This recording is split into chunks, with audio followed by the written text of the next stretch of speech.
প্রধানমন্ত্রীর সফর নিয়ে আরো জানাতে মালয়েশিয়া থেকে সরাসরি যুক্ত হচ্ছেন সহকর্মী হাবিব রহমান। হাবিব,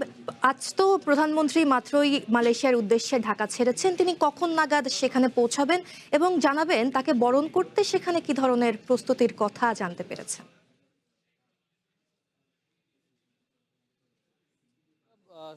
প্রধানমন্ত্রী তারেক রহমান রওনা দিয়েছেন বাংলাদেশ থেকে এবং আজকে মালয়েশিয়ায় তিনি ৮টা ৪৫ মিনিটে নামবেন এবং বাংলাদেশ টাইম তখন প্রায় ৬:৩০টার মতো হবে। এই সময়টা তিনি নামবেন এবং এরপরে সেখানে কিছু আনুষ্ঠানিকতা রয়েছে, তবে বড় ধরনের কোনো আয়োজন আসলে আমরা এখন পর্যন্ত দেখছি না, কারণ যেটি আমরা যে হোটেলে তিনি উঠবেন সেই হোটেলের সামনে আমরা এখন রয়েছি, সেখানে যে বড় ধরনের কোনো নেতাকর্মীরা কিংবা এখানকার যারা প্রবাসী বাঙালি রয়েছেন তারা যে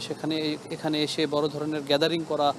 আয়োজন, এই বিষয়গুলো কিন্তু এখানে আসলে এখন পর্যন্ত আমরা লক্ষ্য করছি না। হয়তো বা নির্দেশনা রয়েছে যে বড় ধরনের কোনো আয়োজন কিংবা জনসমাগম যেন অনেক বেশি হয়, এমন পরিস্থিতি যেন সৃষ্টি না হয়, এই তার প্রধানমন্ত্রী তারেক রহমানের আসা উপলক্ষে মানুষের সমস্যা যেন না হয়, সেই বিষয়টি মাথায় রেখে হয়তো নির্দেশনা এমনটি হতে পারে যে বড় ধরনের আয়োজন না করার। তবে আমরা যেটি জেনেছি যে আজকে তিনি এখানে বাংলাদেশি প্রবাসী যারা রয়েছেন তাদের সাথে একটি মতবিনিময় সভা করবেন, সেখানে কিছু নির্দেশনা দিবেন, পাশাপাশি হয়তো যে সংকটগুলো রয়েছে এই মালয়েশিয়ায় বাংলাদেশের সাথে মালয়েশিয়ার সম্পর্কের যে দীর্ঘদিনের একটি সংকট রয়েছে সেই বিষয়গুলো নিয়ে শুনে হয়তো আগামীকালকে যে মূল অনুষ্ঠানগুলো রয়েছে, বিশেষ করে মালয়েশিয়ার প্রেসিডেন্টের সাথে কথা বলা বা আলোচনা করা, সেই বিষয়গুলো কিন্তু তিনি এখানে করবেন। আপনাকে একটু বলে রাখি যে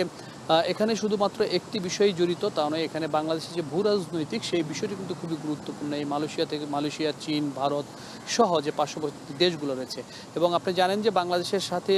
মালয়েশিয়ার একটি শ্রমবাজারের বড় শক্তি রয়েছে এবং সেখানে গেল কয়েক বছর ধরেই কিন্তু বাংলাদেশ থেকে কোনো শ্রমিক এই মালয়েশিয়াতে আসতে পারছে না এবং পাশাপাশি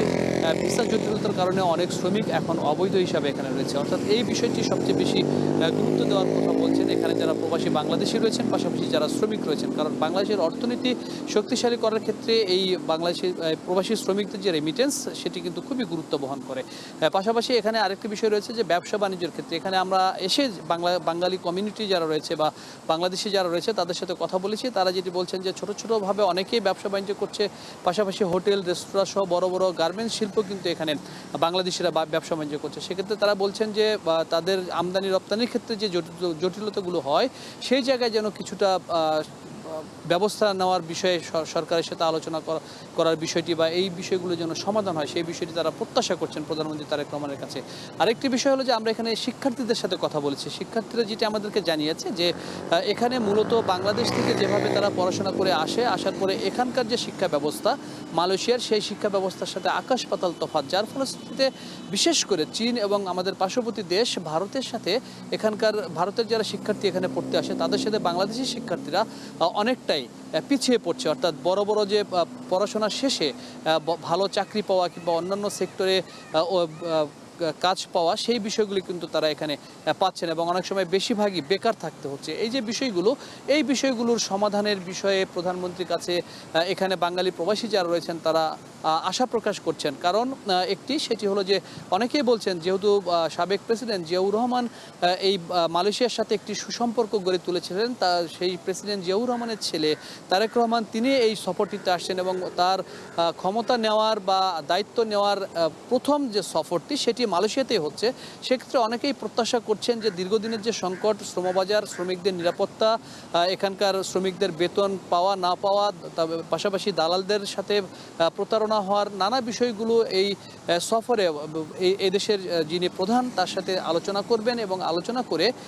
এই সমস্যাগুলোর সমাধান হবে বলে এখানকার যারা প্রবাসী বাঙালি রয়েছেন তারা আশা করছেন। পাশাপাশি বিএনপির যারা এখানে নেতাকর্মী রয়েছেন বা এখানকার যারা বিএনপির দায়িত্বে রয়েছেন, মালয়েশিয়ান বিএনপির দায়িত্বে যারা রয়েছেন তারা যেটি বলছেন যে রাজনৈতিকভাবে দীর্ঘদিন ধরে এই সংকটটি সমাধান না হলেও প্রধানমন্ত্রী তারেক রহমান তার ৩-৪ মাসের যে রাজনৈতিক অবস্থায় যে ব্যবস্থাগুলো নিয়েছেন বা যে সিদ্ধান্তগুলো নিয়েছেন সেই সিদ্ধান্তগুলোর প্রেক্ষাপটে তারা আশা করছেন যে মালয়েশিয়ার সরকারের সাথে প্রধানমন্ত্রী তারেক রহমান বৈঠকের মাধ্যমে বাংলাদেশের সাথে যে একটি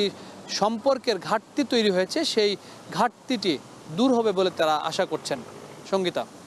হাবিব, ধন্যবাদ আপনাকে। মালয়েশিয়া থেকে যুক্ত হয়ে প্রধানমন্ত্রীর প্রথম সফর ঘিরে সবশেষ তথ্য জানাচ্ছিলেন সহকর্মী হাবিব রহমান।